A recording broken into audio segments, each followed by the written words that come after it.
That's bad.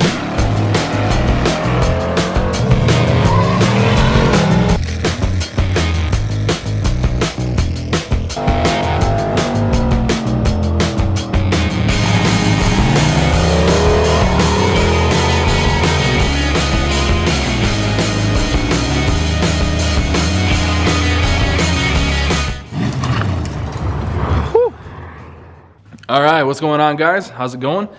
Things have been a little bit hectic around here the last week. Haven't filmed anything. Just been working on stuff. Had to pull an engine out of a car to change the crank in it. That was a whole ordeal. We got the 75 Caprice in here. If you remember, this has a small block Chevy in here. Runs pretty good, but he wants to have this thing LS swapped, so that's what we will do. Pull that out. This motor is actually going to be going into my 68 Chevelle, so pretty stoked on that. And the Skylark seems to be running pretty decent. Obviously there's still a bunch of little bugs to work out with it, but it was good enough to attempt a burnout the other day. And as you can see, it is open diff, which is a real bummer that the camera was on the driver's side instead of the passenger side, where it got pretty smoky. But yeah, things running, driving, moving. I haven't taken it down the road yet. I need to replace some of the wheel studs. This one actually has all of them. I don't know if the front one over there's a couple that are broken, so there's only 3, and they're cheap enough. I'm just going to replace them. And I actually just last night ordered new wheels and tires for this thing, and those should show up by the end of this week, so probably in the next video. And then we'll lower the front, put new shocks on it. Everything sits a little bit better, doesn't sit like a no prep car. Not doing anything crazy with the suspension. Down the road, I'll switch it to disc brakes, but for now, I suspect these should be fine. I don't know. But like I said, down the road, I do want to switch it to disc brakes. Just a little bit better stopping power. Today, I need to make a couple little mounts real quick to hold the top of this radiator in place, which I'm not exactly sure how I want to go about doing that. I think what I might do is probably just keep it real basic, make some L brackets out of some steel that I have with a little bit of insulation foam glued to the inside of the L brackets. And then we can just zip them down here, hold this deal back like that, not do anything real crazy with it. And then I've got headlight buckets coming for it, because I thought I had 4, but apparently I only have 2. I have new headlights ordered for it. Well, actually those already showed up. Transmission's all wired up, which took a little bit of time because this has the older Holley harness. So apparently Holley updated their 4L60, 4L80 harness at some point, don't know when. And this is one of the original ones, which from what I could tell based on wiring schematics and stuff like that, is that they added a relay for the, a switched power relay.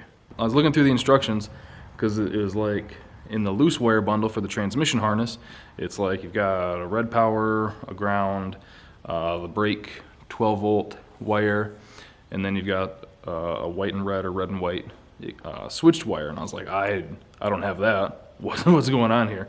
I didn't see that. So after looking all throughout the harness, I actually pulled the harness apart at one point, and I was like, something's not right.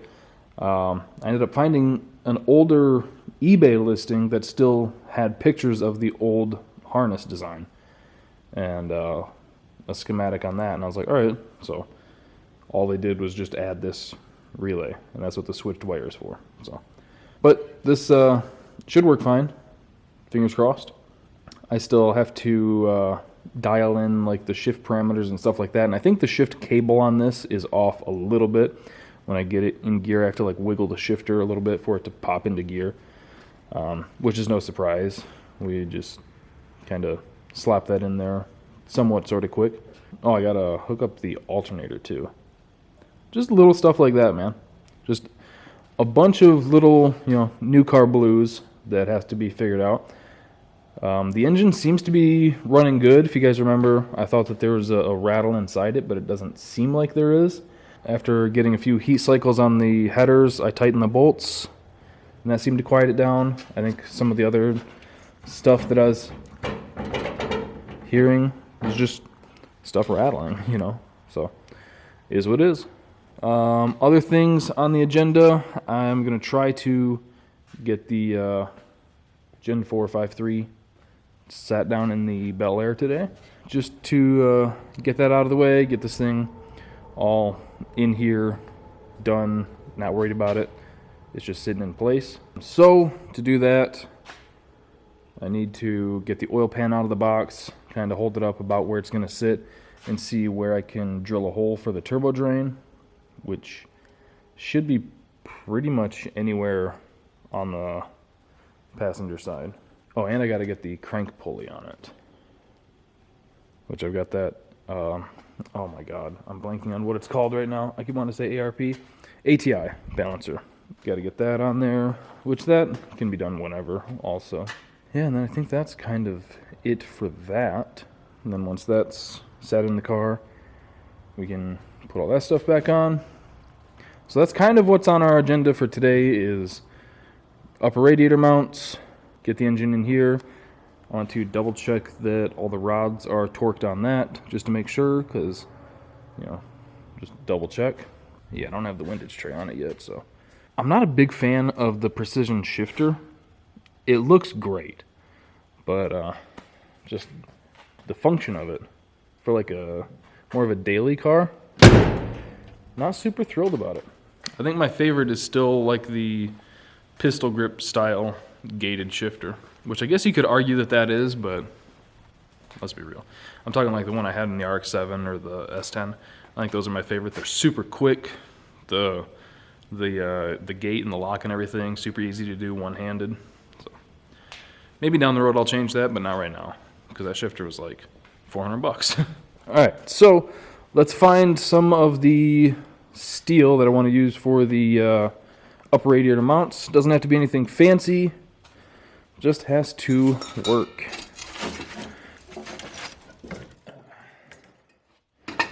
This 1/8" flat bar should be perfect. And then I've got some foam stuff with a sticky backing somewhere. Pretty sure I had it in the back of the 55. Yes, right here. This stuff.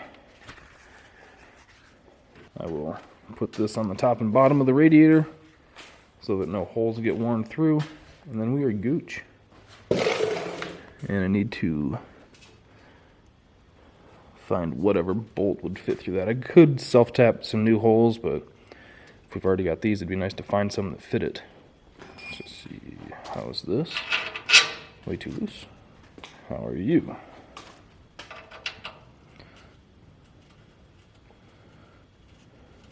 Way too big. Okay. So we might end up just self-tapping it. Like I said, nothing crazy or special going on there. And then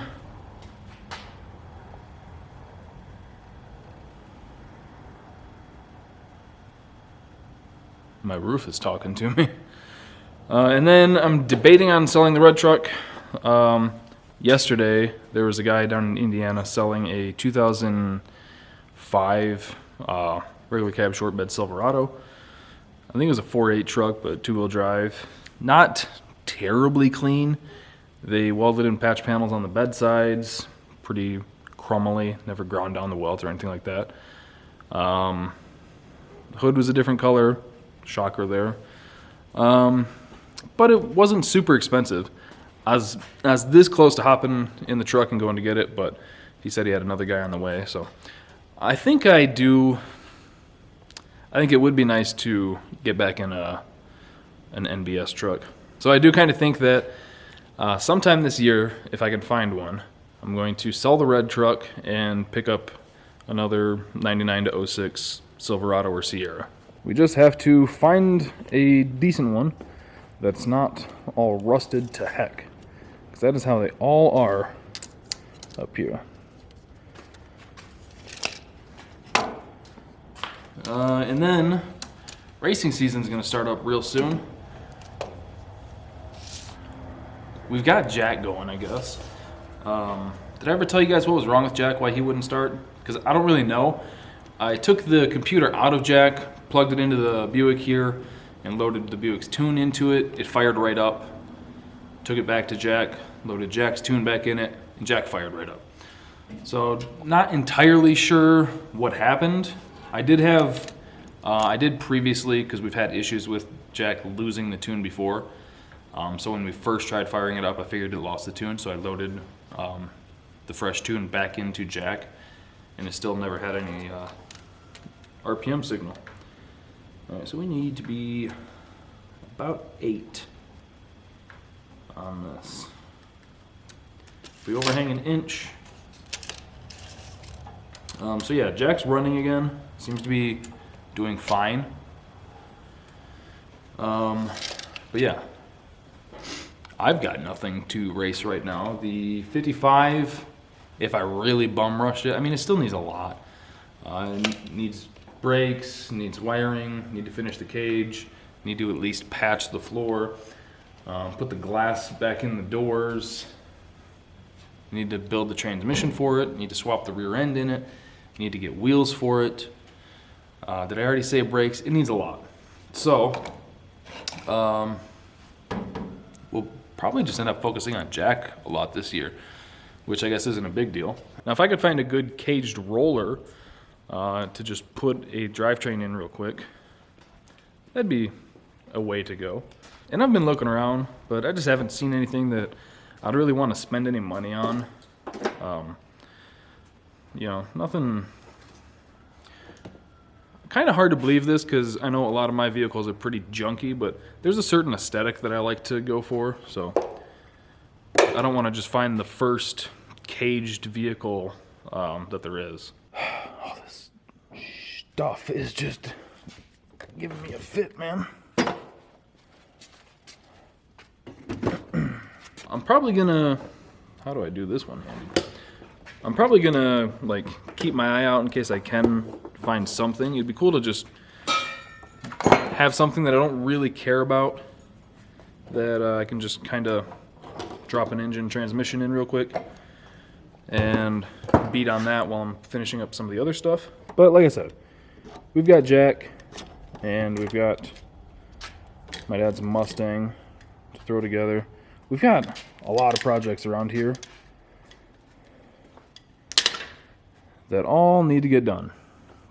You know, if I would have just kept, you know, the RX-7 or the Firebird or the Starfire or any of those things, I wouldn't be in this situation. But I just get bored with cars a lot, which is why I had to get talked out of selling. There we go. Which is why I had to get talked out of selling the Skylark last night. And my buddy was right. Like, it'd be stupid to sell it because I'd never be able to buy that car again. You know, I got lucky that it was so cheap, relatively cheap in today's world. And it'd be nice to have the money because I think I could probably get, the way it sits right now, I could probably get, I don't think 10,000's a unrealistic number. I think I could get 10 for it the way it sits. You know, LS swapped, cam, aluminum 5.3, good Circle D converter, 4L80. You know, all the rust has been fixed in the car. Well, all the... No, yeah, there's pretty much no rust on it anymore. One spot in the trunk, I guess. So it's like, yeah, it'd be nice to have that money to finish things like the 55, the Chevelle. Chevelle doesn't really need a whole lot, to be honest. It just needs labor and some warm weather. But I wouldn't be able to buy that car again. I'm not someone that buys $10,000 cars. I'm someone that buys like $3,000 cars and then puts way too much into them and then sells them for way too cheap. That's me. That's who I am. We'll move you over here. Come on, man. How does that put us now? I said 8, right?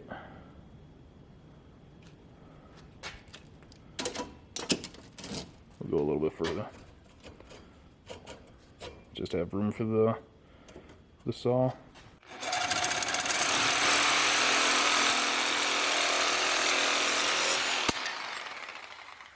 Slam that fucker down. How would this line up with it? Yeah, if I cut right on that left edge of the mark.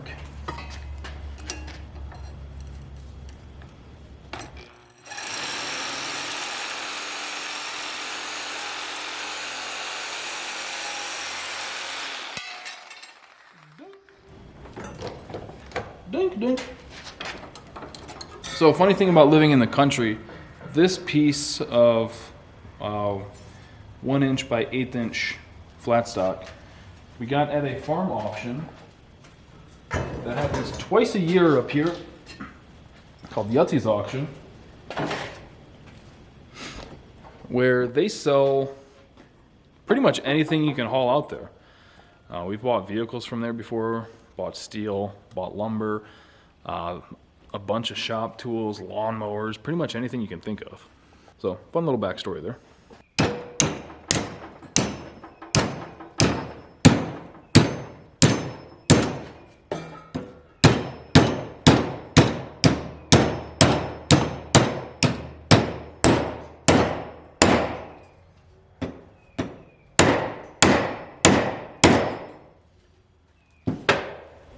Those last couple were me just trying to give it a harder edge, which actually went a little too far in this one.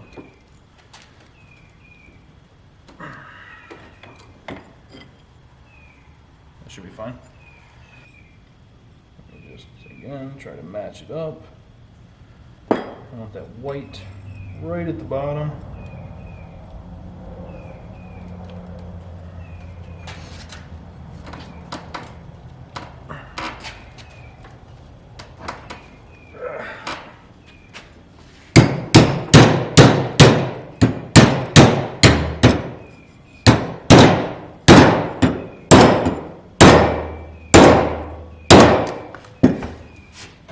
Ah, shit.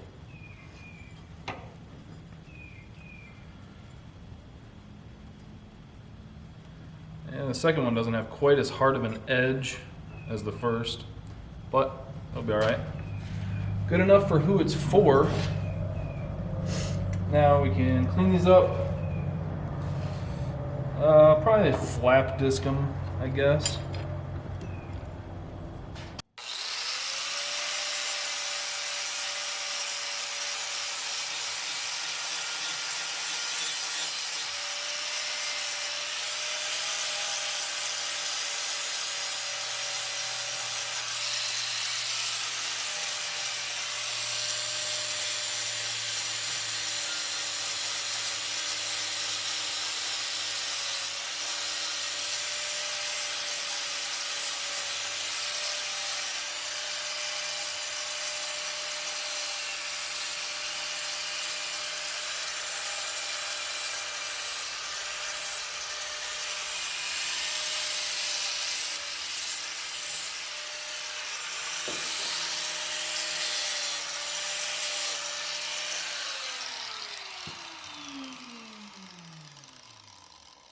There we go.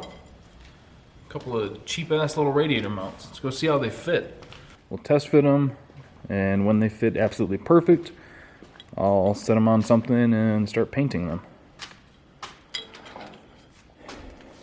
Yeah, you're gonna be just like that. See? Perfect. Oh, another thing I need for this is an overflow. That's right. And I gotta run the steam vent to a better spot. But yeah, you can just put it just like that. Yeah, I'm glad I went with these instead of the piece of aluminum that I got. This will be a little bit better. Let's make sure that it's not gouging up the fins. We're looking good there. All right, perfect. So I will we'll drill the holes now. Let me mark those. We'll just drill a couple holes. Just that way it's one less thing to fight with. All right. Front and center. And then you. Front. and center. Perfect. I guess what I could have done is used a big clamp to hold the radiator in place while I self-tapped them, but forget about it. You guys, there was I don't know why this popped into my head just now, but there was a show on Discovery many moons ago called Fat and Furious. You guys remember that show? It was like one of those car builder shows, you know, along the lines of like Gas Monkey and all those. But the whole shtick around this one was that it was a whole crew of like 4 or 5 really overweight guys.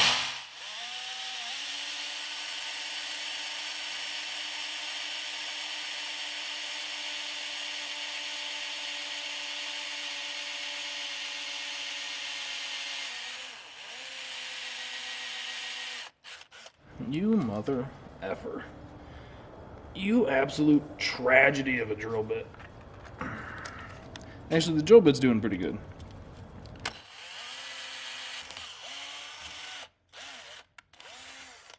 Yeah, I don't know why that show popped into my head.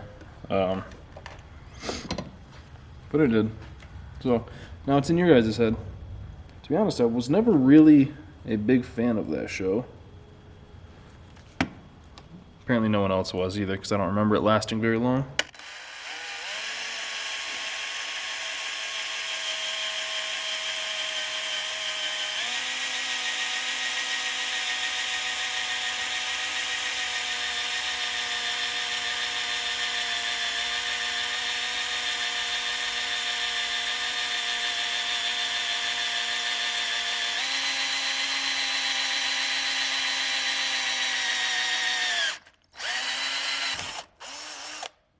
I think of all the Discovery Channel, like, car and motorcycle shows, I think my favorites, I mean, Fast and Loud was great, but that show sucked when Aaron left. Wasn't even worth watching.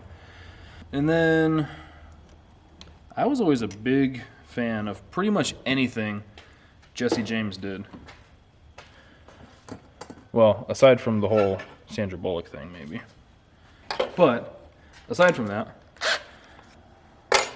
that dude was just a hell of a fabricator. And literally to this day, anytime I mess up fabricating something, I remember a quote from him saying, the thing that's nice about metal is if you mess it up, you can just weld it back together and start over. Which I think is not entirely true, but it makes me feel better.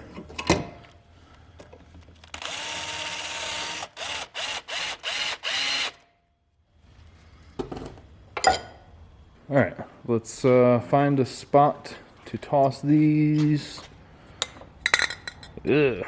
This is wrinkle black. We'll try the chassis paint first, but it feels mighty empty. What were you? You're also mighty empty. God, why did I not throw these away? Still not throwing them away, huh? And the cycle continues. Oh my God, you're gonna paint on your floor? Well, here's the thing. No, I'm not gonna paint near my floor. Past Josh tricked me. And I will trick future Josh. Let's go. Wrinkle it is.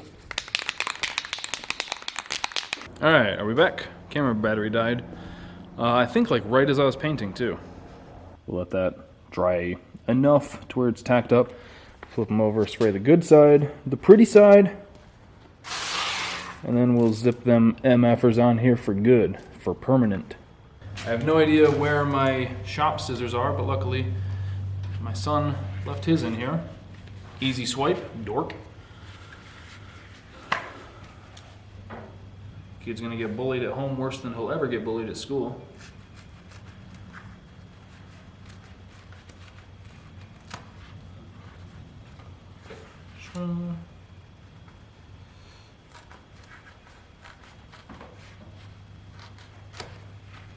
Boom. Ease peas.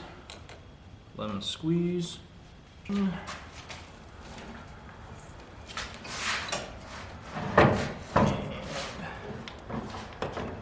Sitting.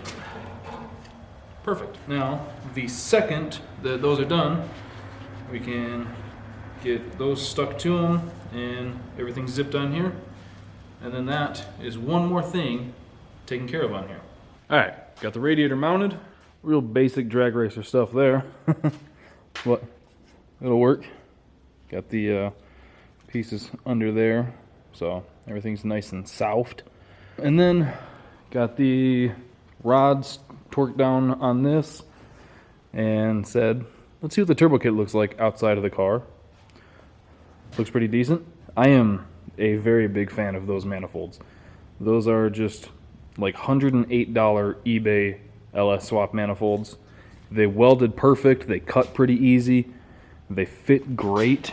A lot of times when you buy eBay headers, the flanges won't fit the holes and you have to like waller them out, but those ones fit great. Those are probably going to be my new go-to for LS turbo kits. Then we got this big guy here. This is the Force Performance 85. Still got the VS 88 up there. Might put that on Pops' Mustang. Not really sure.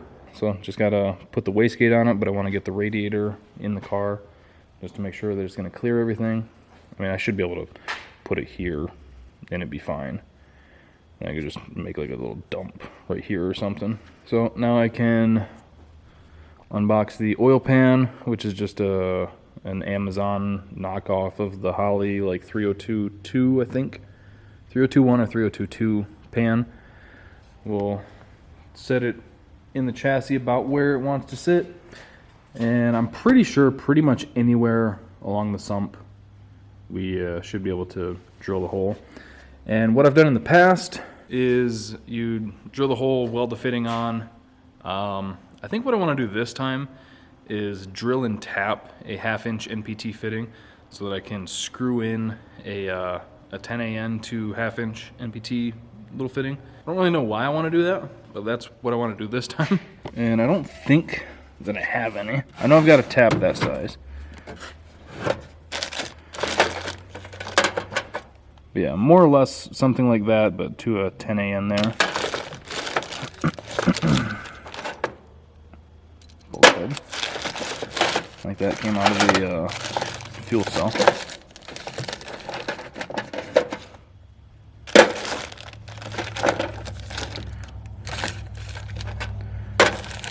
And you know what? I might actually have one. I don't know if it would be 1/2-inch NPT, but was it this box? No, it was not that box.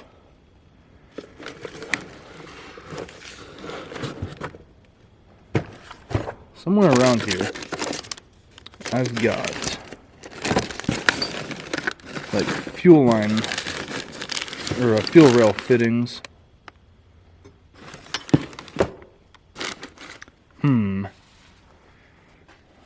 Was it you? What was in here? Oh, it's not. What is in there? I don't have that Maven block anymore. Yeah! Like that. But that's way too small. Alright, so that won't work. Alright. Let's not drop everything. Come on. Let go, Jesus.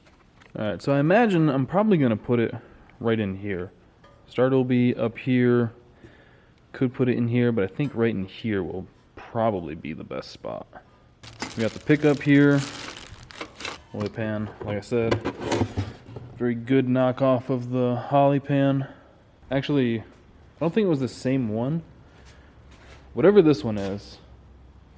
Like, I think this is the 302.2. I think on the Chevelle, not the Chevelle, jeez, the Skylark here, I used the 302.1, or vice versa. Good pan, really cheap. Got that on Amazon for like $130 $30. I wonder what windage tray I should use for this. I know I've got one like right around here somewhere. Anyway, let's double check that the oil pan's gonna fit. Or not that the oil pan's gonna fit. The oil pan should fit fine. We will need to double check the oil drain location. Because an issue with the RX-7, which was also rear steer, was that the steering arms would swing real close to the oil pan, which I don't think should be an issue here. Looks like it'll be all nicely tucked up, but let's, where's our tape measure at? From the front of the blog. Right, where are you? Right there is about 7 to the motor mounts there. We know that it'll be about like that. Right about there. Put the motor mounts like right in here. Should be totally fine. Correct? I think I could dang near pull the oil pan off with the engine in the chassis. Looking like it. Let me set up some blocks and kind of try and simulate where that thing's going to sit. Alright, so I think it'll be about like this. Maybe a hair higher and a hair more forward. But I think it'll be in that general vicinity, which to me looks perfect for putting the fitting there and having a 90 go into it. So we can do pretty much straight off the turbo and feed it down there. Let me turn the wheel just to double check, because I'd hate to drill the hole and then find out that it's going to be terrible.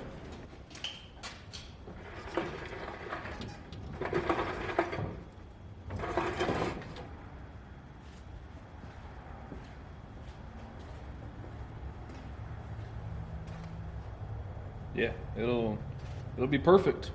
Cool. And someday down the road, I'd like to put a manual rack on this thing. It's not going to happen anytime soon. This is, I want to say this is a 500 box.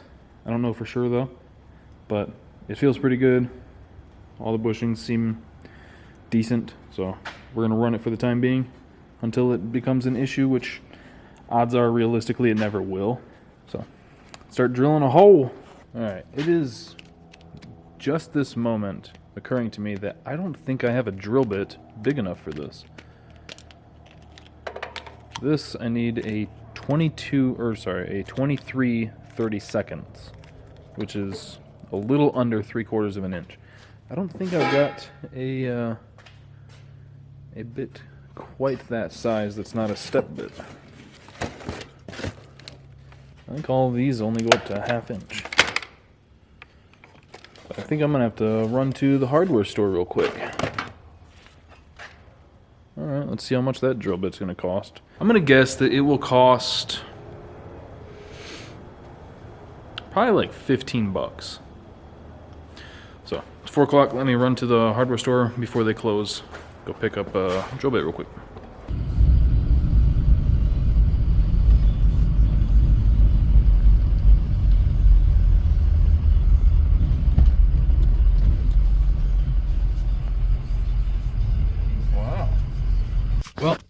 No luck on drill bit there. The biggest they went up to for steel or metal was 5/8. So now, do I want to order something online or just see if I can find something to make it work with what I have back at the shop? And we'll probably start with that. Alright, so out of luck on a drill bit. We're going to get a little weird with it. We're going to try a step bit. I marked the, you guys see that? Maybe not. I marked where I need to stop. So I'm thinking if we go 11/16 here, might be able to hit a little bit of something on the backside. Probably not though.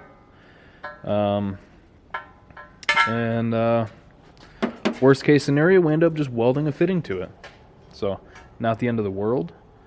I'd rather not weld to it, just I guess out of laziness, but if it comes to it, then it's not a big deal.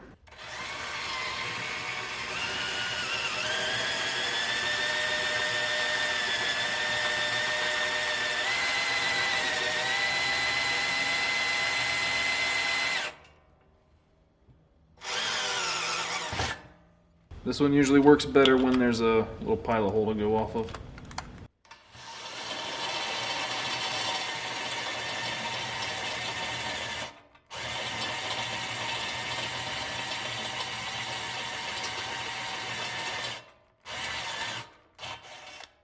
Fucking battery.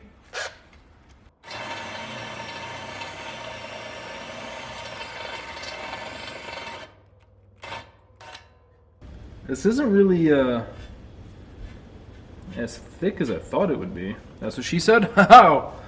It's I don't know, a little over an 1/8 inch, I guess. I see people use drills for taps. Man, that makes me nervous.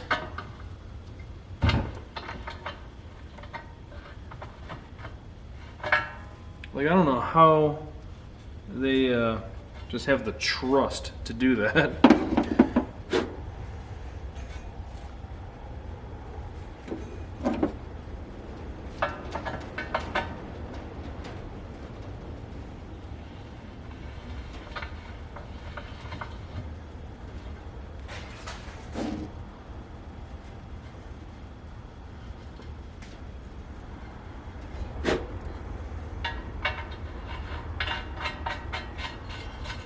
Oh, perfect.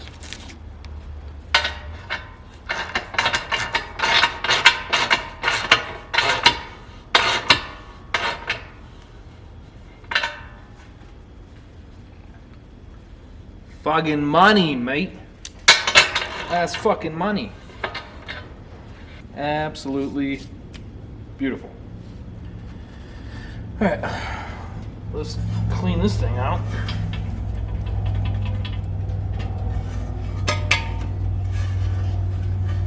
Perfect. Yeah. Alright, I'm gonna go actually clean this out. And then we gotta find a windage tray for the motor. Get the pickup tube. Well, get the windage tray, pickup tube, then the oil pan on it, and then we can start dropping it in the car.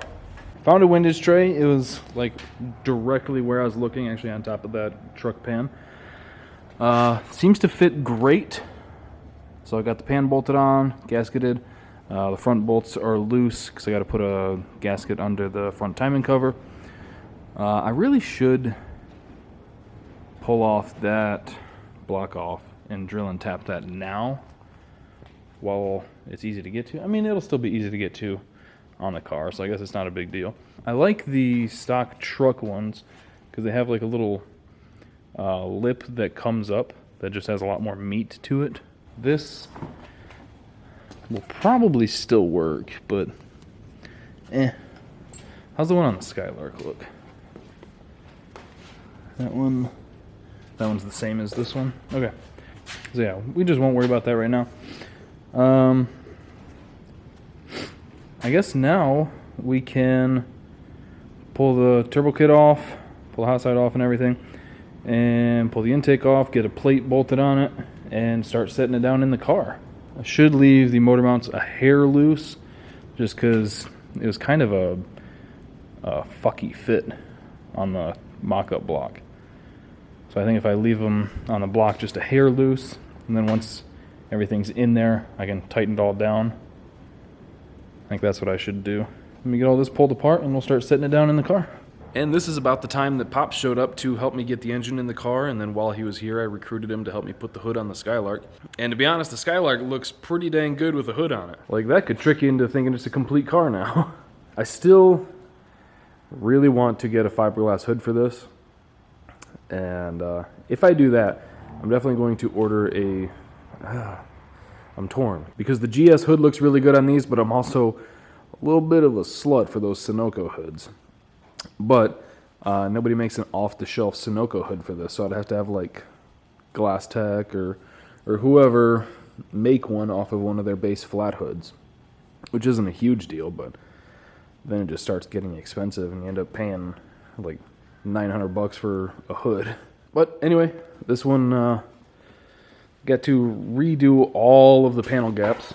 They're pretty atrocious on here, which, I mean, I knew that they would be.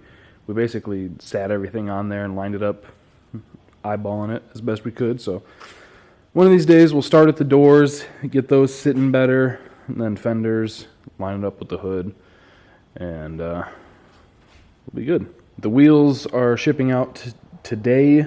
Emailed the company last night because I ordered them a couple days ago, and I was like, hey, haven't gotten a tracking order on these. What's going on? And they confirmed that they are shipping out today, so hopefully in the next couple days those will show up. I've already got the front tires here. The rear tires should be here, I think, tomorrow or maybe Thursday. And then got the engine permanently in the 55. Permanently. I don't think it'll have to come out again until something breaks in it. So that's why I wanted to make sure that the oil pan was all situated, which that looks like it'll be perfect down there. Need to get the balancer on it, things like that. We can put the turbo kit back on it. Need to order a radiator for it so I know where I can safely put the wastegate. And then that'll be all done. Start making the cold side, get a 400 built for it. Get the 8.8 swapped into it. Trying to keep making progress on this dang thing. But anyway, that is going to do it for today's video. Hope you guys enjoyed it. Thank you for hanging out. I know it was a lot of rambling, a lot of not super exciting stuff. But anyway, thank you guys for subscribing. Clicking that bell is actually super important. So thank you to everyone who turns on the notifications. And I'll see you guys in the next one. Later.